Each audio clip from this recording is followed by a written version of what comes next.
back with another episode. I was listening to this guy from YaleCourses talk about the Gospel of Thomas. Now, I'm not saying that, the Bible is true or not true.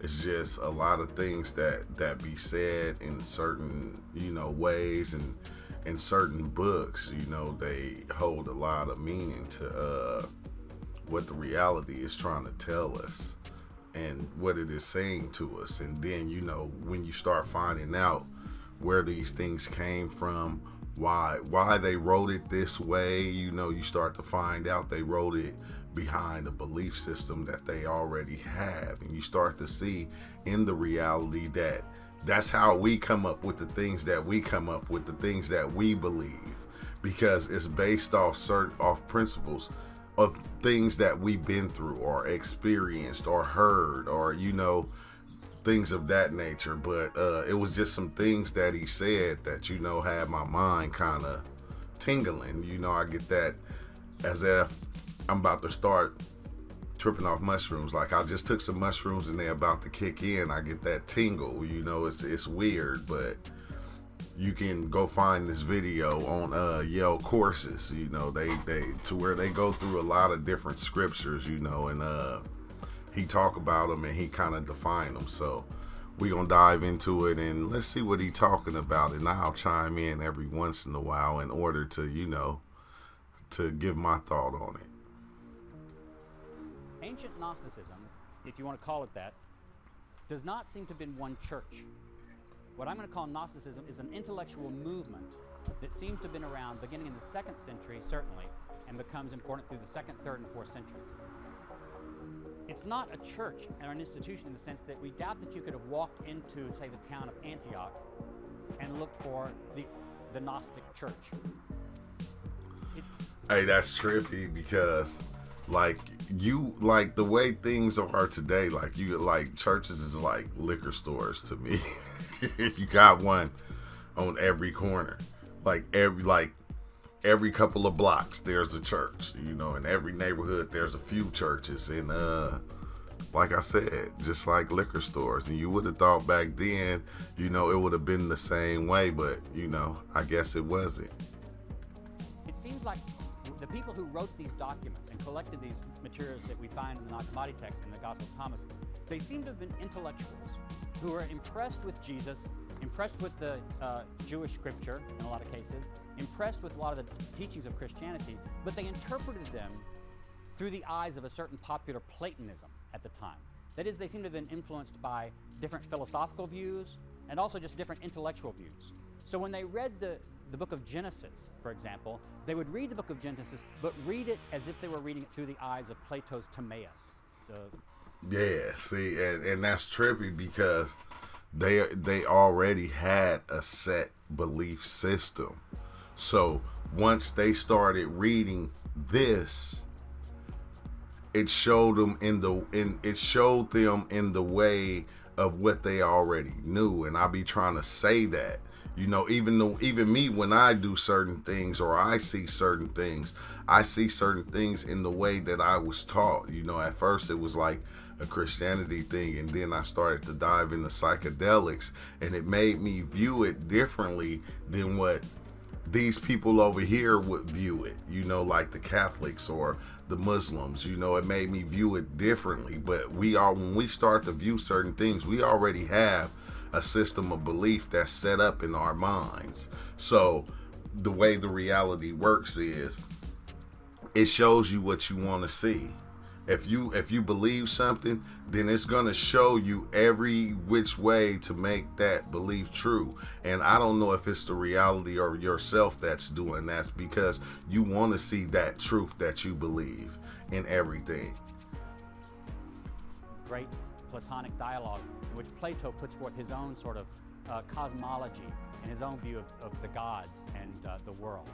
So some of their writings sound like they were reading basically good scripture, but reading it through the eyes of certain kinds of philosophies. And I think a lot of people do that.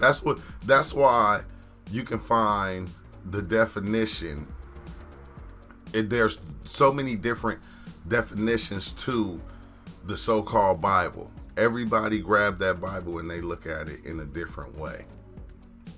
Everybody, depending on what they were taught how they were groomed. That's the way they're going to look at it and they're going to explain it. That's how come you can go to certain scriptures and every time you talk to somebody else, they'll have a different representation of that scripture. Like none of them usually be the same. And so what we've come to call Gnosticism in the ancient world is a range of ideas that may have been actually embodied in particular people, or it may have been that some of these just intellectuals were just playing around with ideas and writing them up in books and having reading clubs where they got together every Monday night here and talked about their Gnostic ideas.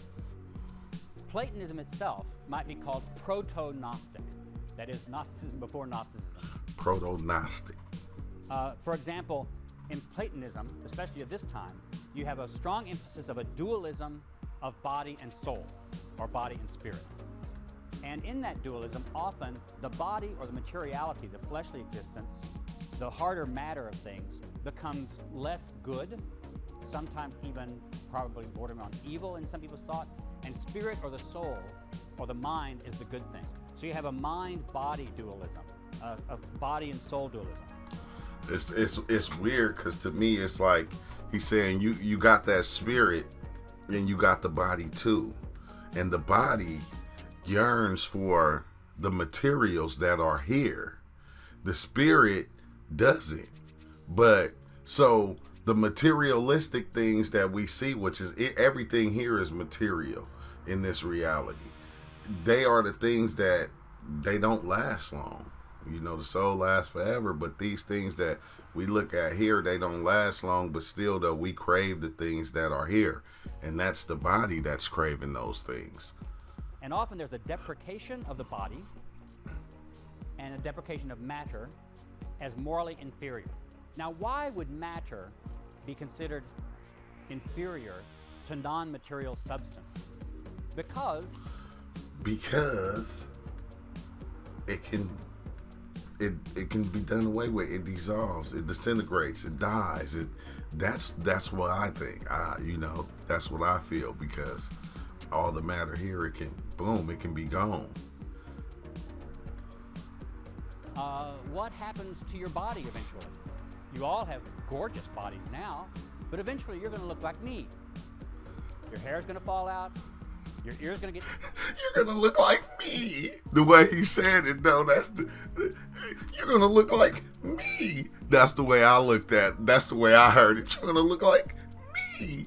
You feel me? Because we all get old. Like when you young, age don't bother you. You don't even, when I was young, I was talking about people that was older. I was talking about men that went bald. Like even in prison, like I was like 18 in prison. I used to always make jokes about people that went bald. You know, I used to play jokes on them. I used to twist up tissue, like we'd be in a day room watching TV and they looking at the soap operas, and I'll have the little tissue rubbing it on their head like it was a fly and have them jumping. You feel me? It was like, at that age you made jokes because you didn't have the feeling of, you were gonna get old.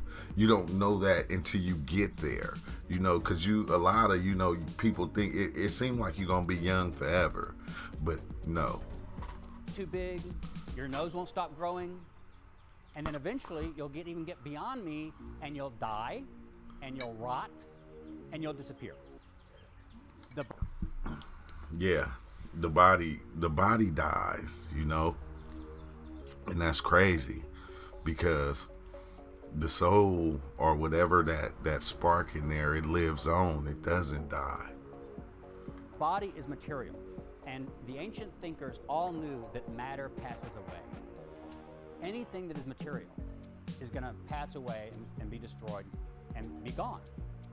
But hey, see, and that's what I'm saying. Like when you go back, it said that too. It said never, don't, like when they talk about idols, like it make you think about that. When they talk about idols, that's why I'd always said, don't put your trust in these idols.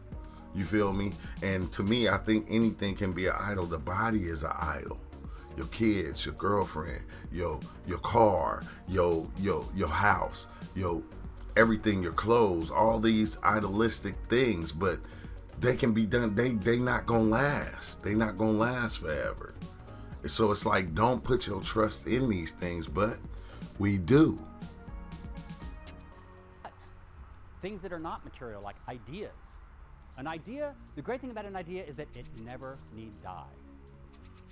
So the spirit or the soul in Platonic. Now, I hope y'all got that, because I told you, these ideas are like spirits. They've been here forever. You know, when you come up with an idea, thought, you know, and it sounds so good, it's because it's been here for a long time. The older it is, the better it sounds, because we didn't adapt it to a lot of these thoughts and these ideas. You feel me? And they sound good, but are they good? No, it's because they're strong. They lasted for so long. And all they did was kind of switch themselves, the name of their selves, you know, and came up under a different name, but it was showing us the same thing. Platonic theory was superior to material stuff and it was the only thing that could live forever, the infinite. They also sometimes you see, especially in later Platonism, the idea that not only is the body temporary, not eternal, and passing away, but the body is also a prison, because your spirit, they believe, wants to get out of the body. Aren't you frustrated that you can't just escape your body and go off and go someplace else for a while and zoom out of your body and go to Argentina for the weekend? And I think that's why we take psychedelics, because the simple fact is you can step outside of your body. And we have done it. We have stepped outside of our body, looked at ourselves, and wondered, how is this possible? You feel me? That's something that can be done. But a lot of people don't believe it because they never did it, you know, and you were already taught that a certain belief, and that's what you stuck with. And like, I get that. You know, not have to pay for airfare. Or, you know, so the idea was that the body imprisons your spirit and your soul. And this has come to be a part of Platonism in time. Platonism. So what scholars will... Ain't that a trip? They got a name for every belief, that every actual belief system that you can say, they got a name for it. And that's another trippy thing, because I didn't know that until I started diving into psychedelics. As I went through the steps, it was like, okay, I started here. And it was like a point of like Christianity or something. And then it went to Gnosticism. Then it went to this. Then it went to that. You feel me? Till it went to nothing. But every thought that I had, and I said, oh, I came to a so-called realization, it was a religion behind it already. You feel me? And it's crazy. It's crazy to even notice that and to see it. Called basic Gnosticism includes some basic themes that they hold in common. First, the world itself, which is material, is evil. Salvation, therefore, from the world must be escape from this physical world into something else. Gross materiality is not only temporary in some texts, but even bad. It's evil. And we don't think that, you know, we want the accessories. Life come like that was that last video I was saying how we're born with the accessories, with many accessories to this body. And like the accessories I look at is, you know, the certain things, the desires, the wants that my parents had. You feel me? That was in their bloodline, you know, that was inside of them. Those were the things that came to me, and I wanted those same I had those same desires and temptations that they had, but in a different way. It still was the desires for the material worlds and the materials in the material world. And salvation, therefore, must be the knowledge of how you, that is the real you, your brain, your mind or your soul or your spirit, not your body, that real you is existing in this material body, but salvation will be if it can learn how to escape the body and escape materiality. And like I hear what he's saying exactly, because you have these material desires, and the more you start to dive, you start to see that the material desires is nothing but an illusion. None of these things last long. You know, they feel good momentarily, you feel me, until they're gone. Like, cause you can go get something that's new right now. As soon as you walk out with it, it becomes old. As soon as you buy it, it becomes old. It doesn't be worth anything no more. It's only worth something when it's sitting on the shelf trying to be sold. But once you buy it, you take it home, you can unravel it, you can have it for 2 months, and I guarantee you go to sell it, you're not gonna get what you paid for it. You might not even get half that. Even with cars, as soon as you drive off the lot, the value drops. Ain't that something? That salvation will become by knowledge, and that knowledge is a secret. Not everybody knows it. So only a few people know it. The content of this knowledge, I'm one of those few. I'm just saying, I hope you are too, is related to human origins and destination. So sometimes you get these elaborate myths developed in some of these texts. Let's say that the supreme God is, in fact, has no name, is not a particular thing. It's this thought. It's just thinking. It's just abstract thinking. Let's not even look, and that's one of my experiences that I had, to where I seen us as just a thought in the mind of the Creator. And you know, that's why I was like, dang, we just like reflections of what is. You feel me? We just take in light and we reflect it out. It's trippy. Thinking thinks. Well, what does the thinking thing think? The thinking thinks thoughts. Those thoughts start becoming emanations out of the thinking. And then those emanations think and emanate, and those become lesser beings still. And hey, that's something that I tried to explain, like in so many ways, that your thoughts create lesser beings that exist within you. These are alternate realities that you're creating as you go. Like you can go and let's say if you got a so-called, let's just say $100 in your mind, you can create another reality to where you got $1 million and see yourself existing in your mind doing all these different things with that $1 million. That's a whole nother reality right there. Now, it's a lesser reality, a smaller one, but still though, that it still exists within you. So the different divine beings, there are lots of divine beings that exist in the universe, and they, by thinking and being, they emanate inferior forms of being after themselves. Lesser forms. And eventually, what happened is those inferior forms of being get less good and less like the most ultimate being. And one of them, according to one myth, Sophia, which means wisdom, it's a female name, but it also means wisdom.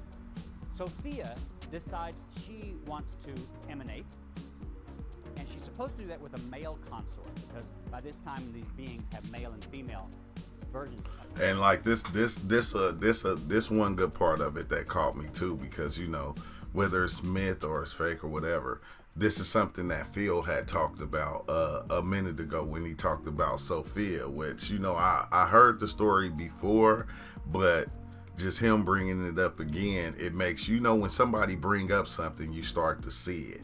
So when he said it, and it's other things that said in here I'll get to when he get to that part that people had said, and he said it, and I'm like going, wow, you know, it's like just kind of trippy just to find out these things of Sophia creating a being that was like lesser than perfect than what they were. It's crazy.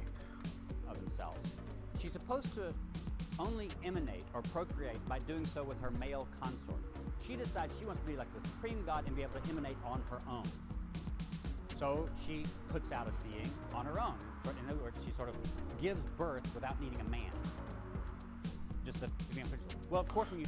Now, we know, if we listen to that story and we go, okay, how is that possible? Like, because we know women can't do that today. It kind of makes you wonder, you know, because that's why I think a lot of these things they look at as myth, because it's like, come on now, we know that's not possible. We know a woman can't do that today. But if this was a perfect being, Sophia, I wonder if it could have been possible, if that's something that she could have done. Well, it's saying that's something that she did do, so I guess she could have, right? You do that, you end up with a monster. So the being that came out... Hey, matter of fact, it you know what it remind me of? Of Beowulf, right? Remember Beowulf when he went into that cave and come to find out, you know, the that thing that was attacking the city, it was the king's son. And did you see it? It looked all corrupt. I forgot the name of the thing, but it had scales and stuff like that because he slept with the witch, which was I forgot her name. She played on Maleficent, but it was like she played the witch lady, and you know, you go in there and she give you, okay, I'm gonna give you the whole kingdom. You feel me? All you gotta do is sleep with me in order so I can have a child. And Beowulf, he was more prominent than the king. The king was like, you seen, he was looking slouchy. Beowulf was like a king, like a god king. You know, he could destroy anything. So it was like when his kid came out, it was a dragon. But other dude, his shit he was all crippled up and stuff. It was like trippy, but that's what it kind of remind me of. Like that story right there. Because I see all they do is repeat the stories. And that's the reason why they repeat the stories, because they were so dominant in our lifetime, a lot of these different stories. So when they remake one of the stories and make it into something else, that's why we pay attention to it, because it's already in us. We already know these stories. That's why they grasp our attention like they do. Sophia ended up being a clumsy, maybe evil god. All of these are divine beings. That god decided at some point he wanted to create things, and so he didn't really do it very well. So he made our earth. He made the world as we know it. He made little human beings like you, just out of dirt and clay. And that's why, you know, we were all of creation, not of the supreme God who would do nothing imperfect, but of some stumbling or evil, at least clumsy God who made us. Hey, like when you really think about it, it make you realize that, like, it seems like it's always talking about us, period. Like even the gods, like the so-called gods, was us in our best form. And then the more we created or had kids, the worse we got or something. I don't know. That's what it kind of seems like. But then I don't know, because I want to say that, but then I can't really say that, because, you know, some of our kids come out better than us, some don't. I'm just saying. It's just trippy to think about, though. It's just a thought. That explains why, you know, things go wrong. Why is it that my arthritis acts up all the time? Couldn't God have made a human body that didn't have arthritis? Hey, that's another thing, right? Because like when we do certain things, like when we pray, like praying and asking God for certain things, like if you got a back pain or if you got a pain in your foot, like you'll have a slip disc in your back, and like people will pray and go, well, you know, God help me get rid of that pain, my back don't hurt no more, and then the pain will come back the next day. You feel me? Like I be tripping off that, because everybody always say that. They always, when something good happens or they ask for something and it takes care of it momentarily, they'll make it seem like it was God. And it was like, if God does something, don't he do it good? To where, okay, if I take your back pain away, it ain't no coming back. If I take your foot pain away, it's not gonna come back. I'm God. Come on, why am I gonna take it from you just to give it back to you? Well, that's because the supreme God didn't make this body. The evil, clumsy God made the body. This happened, and so the world that we created, when you read in Genesis, it says God created the world. That's not the highest God. That's some clumsy God down further on the hierarchy of divine beings in the universe. That God created what we are. Now, what happened was, at some point, either Sophia or some other being, they got sorry for all of us clay-like mud people. Hey, like that's trippy too, because like when he say, you know, they got sorry for us, before he even go on and say what he gonna say, like I had an experience of that too, to where I seen it, the creator go, you know, dang, I made this place was made, and I see them suffering, so I'm gonna live it with them. You feel me? They think even though, you know, because you bring upon your own suffering, you don't have to suffer. Yeah, I don't care what position you in. You can take it as suffering, or you can't. You have the strength and the power to do things like that. But I mean, you want to call it suffering? Okay, call it that. But I'm just saying, I seen to where the creator was here walking through this with us, living this with us. Somehow a little spark of the divine itself either fell down or got cut up or put in our bodies, or God placed in our bodies or blew it into our bodies. But at least some human beings, not all human beings, in fact, human beings are in different categories. There's, you know, the really low human beings like undergraduates. Then there are beings who are a little bit higher like graduate students. And then you have the supreme beings, Gnostics, like professors. So the truth. Hey, see, this what I was talking about, like, cause this what Esco was talking about, like, or a lot of people talk about the NPC. Now, the way this guy is saying it is like, yes, that is true, but still, we are still here. We are all here. We are all people manifesting ourselves as the human being. Now, there is lesser and higher human beings that are walking the planet. We know this, but they are still human beings. We are still all in the same reality, in the same place. True Gnostics, so you don't ever, it's not really like undergraduates and graduates, because some of you could be Gnostics. You would be the ones who really have a real spark in you, a spark of the divine. That spark of the divine wants to escape the mud body that is trapped in. But you and see, and we say that like, cause that's us. That's why we take these trips and have these experiences, because that's inside of there, it wants to come out. It don't want to be stuck in here. You feel me? It wants to come out. So we are those ones that got that light in us. If you here on this channel and you watching this, you got that light. You've been having that light, and it's leading you into the direction of coming out of this. It's trippy, bro. Probably don't even know that you're really a spark trapped in a mud body until somebody comes along and tells you. And that's the job of the Redeemer.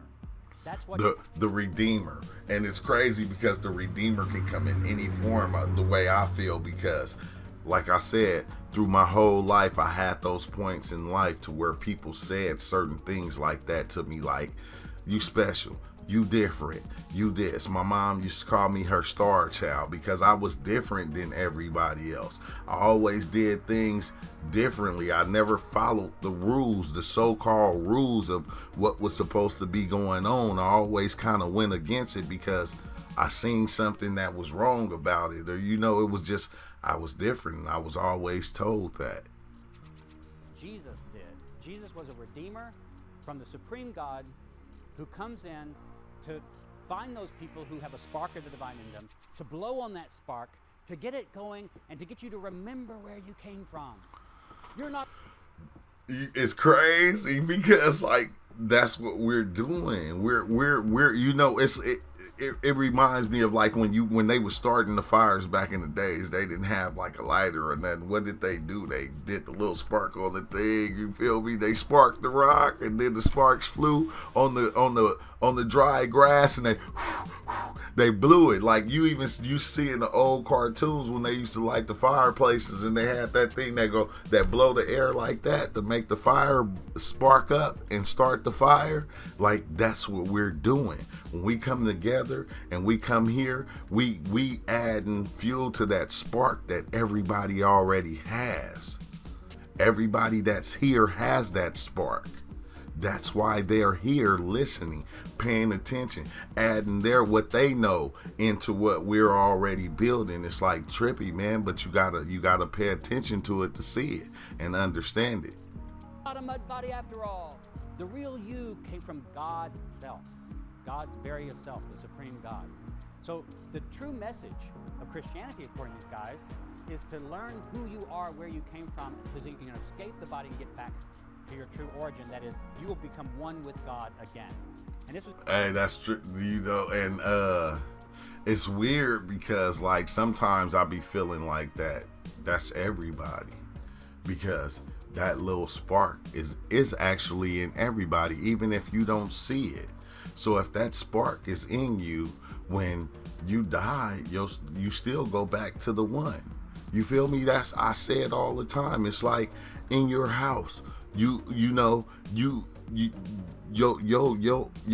electricity is powering everything in your house, but everything that's being powered in your house is not the electricity. This light is not the electricity. This computer is not the electricity. This microphone is not the electricity. If that electricity stops and it turns off, these things will turn off. Even though they're different, they're all being powered by the same electricity. It's trippy. This was expressed in a poem by Theodotus. It went like this: who we were, what we have become, where we were, whither we were thrown, whither we are hastening, from what we are redeemed, what birth is, what rebirth is. Okay, now you answer the riddle. It's a poem riddle. Who we were. Who we were. Divine beings. Gnostic, who were you? Answer. Divine being, thank you. See, it's not hard. I'm not answering questions. I'm just trying, you'll remember this better if you answer. What have you become? Human? Trapped in the flesh? Mud, entrapped in a dead body, entrapped in materiality. Wow. Where were you? I was up there with the Creator, with the Divine whatever Father, that was. God. Whither we were thrown. Where have you been thrown? Here, into the earth, to the earth, world, into materiality. Where are you hastening? Where are you going in such a hurry? Trying to get back up there. To Divine God. What are you redeemed from? That's a good one. You're redeemed from Jesus, the material world. You're redeemed from being embodied.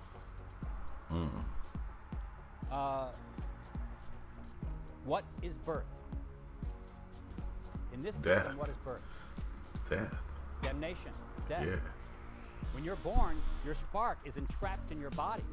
That's not a good thing. You shouldn't be celebrating your birthday, for crying out loud.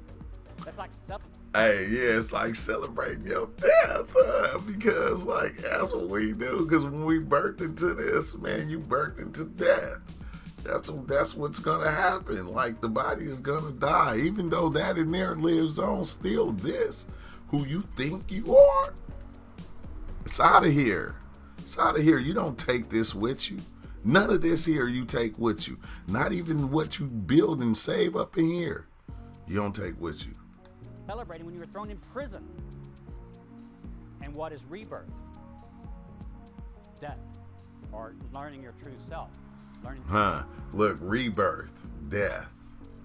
That's when you, whoa, that is deep, bro. That is deep. The true self won't die at all. So this learning is your rebirth. So the little poem is a riddle that contains these doctrines within itself. So here's the true self. The spark of light is trapped in an alien body with all its sensual passions. Sex, therefore, sensual desire, erotic desire, is a bad thing, it's an evil thing. Because that you're just trying to trap more sparks into more mud bodies. Hey, and it's crazy because you don't be thinking that. You don't look at it like that, especially when you having kids and you have kids. You see that you have kids, you be loving your kids, man. You love it, but you don't realize what you have done. Like you didn't put them in a position that you are already in, and now they got to go through that, which, that depends on if you want to accept it as being something terrible or something good. And I look at it as being something beautiful, but I know that they're going to have their hard times, and they're going to take it like, like this is something bad, when as much as there is bad here, there is good also. You're just creating more sparks trapped in mud bodies when you have sex. Evil powers exist, all the different gods that were emanated, a bunch of those are evil, and they fly around the sky in the heavens, and they try to keep the true self asleep or drunk in order to keep the evil world together. In other words, hey, that's trippy, because I always ask myself, like, why when I trip off of mushrooms and I step outside, why do all the things that are living, like the trees and stuff like that, the grass, the birds and stuff, why do they look at you like you God and you woke? Like God just woke up from a slumber. Like that's the way they view you. Or, I know that's the feeling I get, and that's what I hear. Like, yeah, everybody is just like happy, thinking that, okay, this is done with. He's woke, now things gonna be different. But you go back to sleep once the experience is over. And I hate to say trip, but I say trip experience. It doesn't matter. You can label it a good thing or a bad thing, or, because that's what we do. We got to see the bad in everything so we can have something to say about something. Shut up. They don't want you to learn, and they don't want your spark to be able to fly through. But really wise guys like me, we have the secrets. And I can give you words, clues, secrets, that if you know those things, you can use these secrets to unlock the gates that lead back to God. Hey, and it's trippy, like, because that's what I be feeling like, like we got the keys. Like I did a video about this a long time ago. Like, I got the keys, you feel me? Like, I felt like I had the keys to the car so many times, and unlocking the destinations of wherever I feel like I'm going. I don't know where you going, but I know where I'm going. And if I say where I'm going, you're not going to accept it. Like, a lot of times I don't say a lot of things, and I said, I'm going to stop that. I'm going to start saying and letting it be known, because, this is the way I look at it. I like to listen to everybody else say the way they look at it. But through my journeys, I learned a lot. I seen a lot. You feel me? I seen a lot. I learned a lot. And sometimes I just be holding back. So this is kind of a common storyline or myth. There's a hymn of the pearl that I mentioned before, which basically tells this, that a king of the east sends a royal prince by way of the region of Messene to Egypt in order to get a precious pearl, which is being guarded by a fierce dragon. Yeah. It's like a video game, right? The prince is poisoned, or actually drugged would be a better accurate translation, and made intoxicated by the Egyptians. But he, the prince, is awakened by a message from the king. He, the prince, takes the pearl by defeating the dragon with the name of his father, and returns to the east, where he puts on a robe of knowledge, gnosis, and ascends to the king's palace, entering the realm of peace and living happily forever after. It's a nice little fable about a prince who goes to a foreign land, finds the thing of value, defeats the evil purposes, and goes back. So I told you. A lot of these stories, they come from ancient stories, like, that's been told since time began. And they don't too much change. You see that story in so many things. Shrek, you feel me? You always Shrek. There's a couple of other movies I can name, but I'm gonna hold back, okay? I digress. Some people, therefore, have read the Gospel of Thomas as being precisely this kind of, that some of the sayings of the Gospel of Thomas make sense if you presuppose these mythological structures and ideas. And again, some scholars would say, well, you're just putting together, as a modern scholar, a bunch of disparate kind of texts and ideas and putting it in a system. Well, yes, that's where I disagree everybody. with some people, because I want to say I believe that there's enough commonalities between enough documents that we can say that there are people who had these kinds of common ideas. And this basic structure that I've called the Gnostic structure, the Gnostic myth, certainly influenced ancient writings of some sort, and there was some kinds of Christianity that were heavily influenced by this. So, for example, back to Thomas for our last closing minutes, and let's read some of these sayings that sound puzzling to us. And if we assume this myth, maybe we'll read them differently. Look at 21. Yeah, because you have to, man. Sometimes you have to. You can't look at things in because your mind, like, just think about it. If your mind lies to you, plays tricks on you, confuses you, and do all these things, what do you think everybody else's mind do? Same thing. No different. Their mind does the same thing, and their mind leads them where they want to go. 1. Mary said to Jesus, "What do your disciples resemble?" He said, "What they resemble is children living in a plot of land that is not theirs. When the owners of the land come, they will say, 'Surrender our land to us.' They, for their part, strip naked in their presence in order to give it back to them, and they give them back their land." Material. That's the body. Everything. You be living in the body, you think it's yours until it's time to give it back. Anything that's here, you act like it's yours until it's time to give it back. And giving it back don't mean giving it back to somebody until it's gone. You feel me? It's gonna last for a minute, but then it's gonna be gone. It could be an allegory. Who are the owners of the land? The evil powers that rule the earth. Who are the children? Who are the real disciples of Jesus? Those people who know enough to say, when the earth is demanded of you, when your body is demanded of you by these evil powers, give it up. Just give it. It's not valuable anyway. Look at all. A lot of people they don't be wanting to give it up. It's trippy, you feel me? Especially like when you get to that point of dying, you feel me? We do everything to try to stay here. We do whatever it takes to try to stay here. Don't nobody really want to leave. You know, we say that until that time comes. 24. His disciples said, "Show us the place where you are, for we must seek it." He said to them, "Whoever has ears should listen. There is a light existing within a person of light, and it enlightens the whole world. If it does not enlighten, that person is darkness." Remember how I said some people are just dark people? They're just mud people. But some people have a light in them, and what it means to become a true Gnostic is to learn that you are one who has that light. Hey, that's trippy, right? Because when you got that light, you attract everybody and everything. It don't matter color, or none of that matters.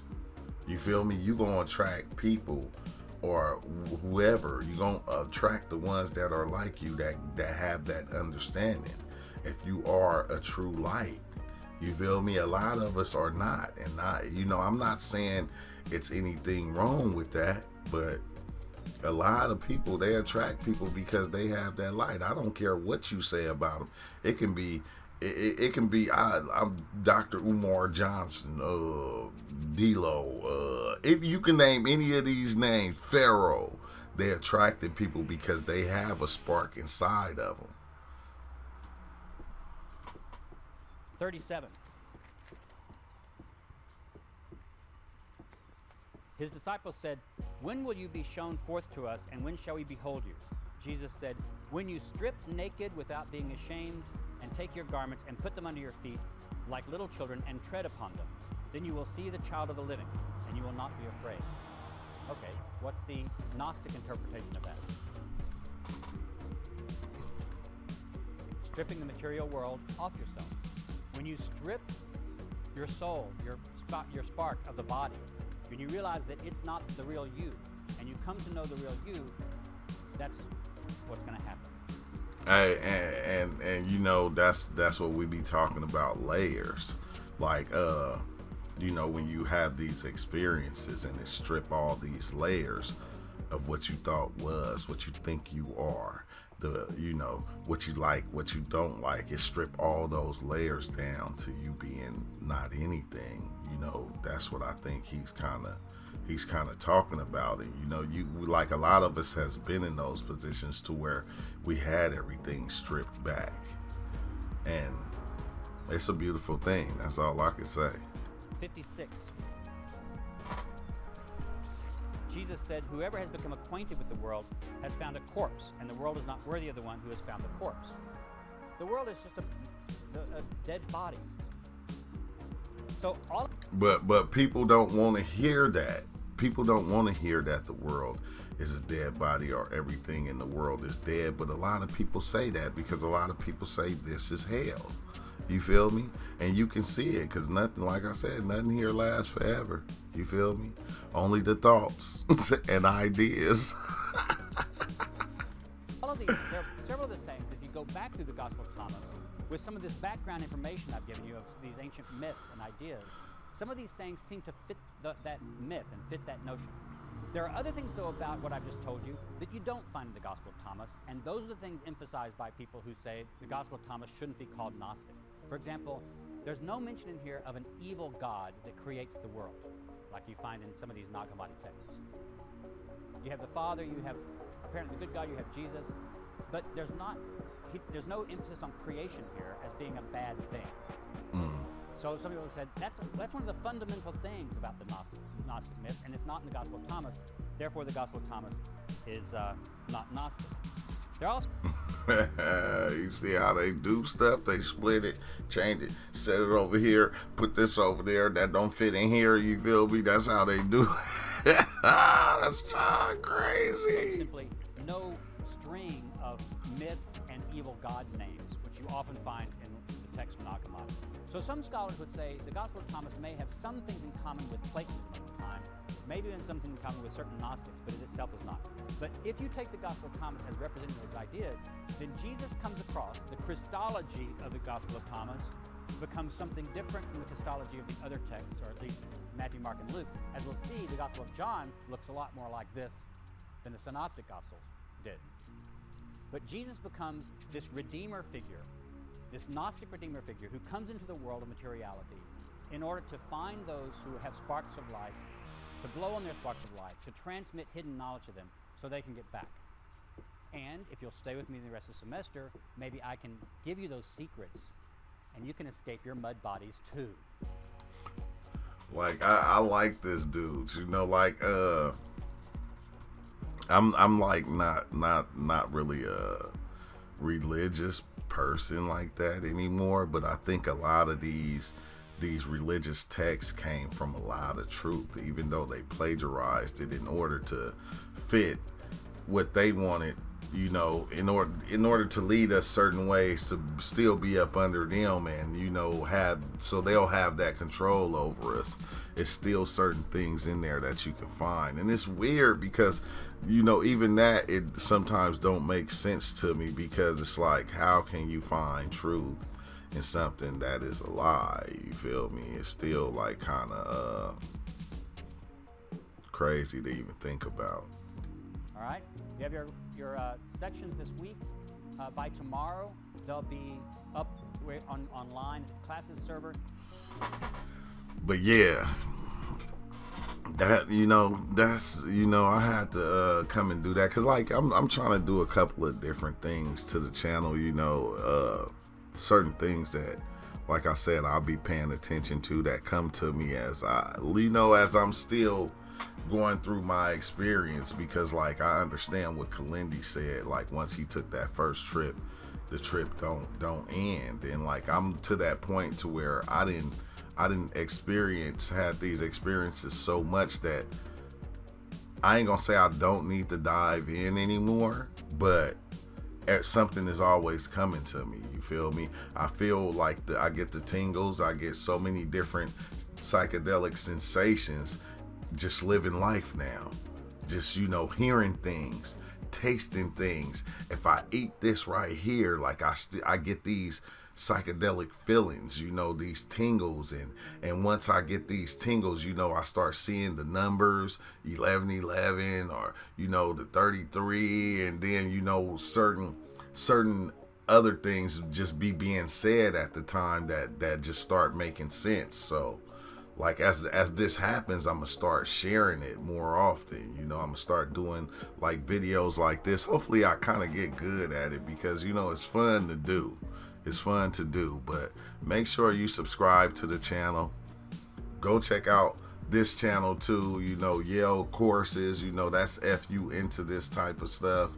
Make sure you check this guy out. You know, he be going in on a lot of things. And you know, if you like the channel, support the channel. You know, you can get a channel subscription, you know, and when you subscribe to the channel, if you want to support the channel, but you can support in any way you feel like, you know, because I'm going to support the channel, period, by being here and doing other things like this. I'm going to keep it going until the wheels fall off. You feel me? That's all we can do, and I'm going to make it joyous.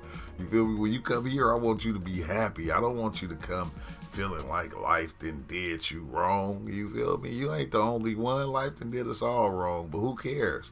You feel me? You gotta look at the good things in life, and you gotta love the good things about it. Because if not, like, you can go find all the bad things, but that's if you want to waste your whole life worried about bad stuff. That's okay too, but I don't want to do that. So I'm gonna just say thanks for listening, and peace out.